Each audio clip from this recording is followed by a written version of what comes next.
मोक्ष म्हणजे मोठी लढाई, मोठी लढाई.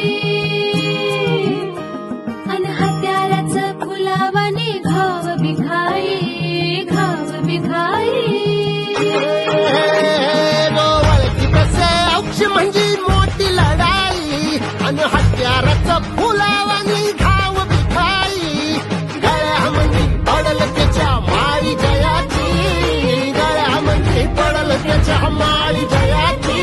तू चाल पुढं, तू चाल पुढं, तू चाल पुढं. तुला रगाड्या भीती कशाची, परवा भी कुणाची. मन सुद्धा तुझा गोष्ट हाय पृथ्वी मोलाची, हा पृथ्वी मोलाची. मन सुद्धा तुझा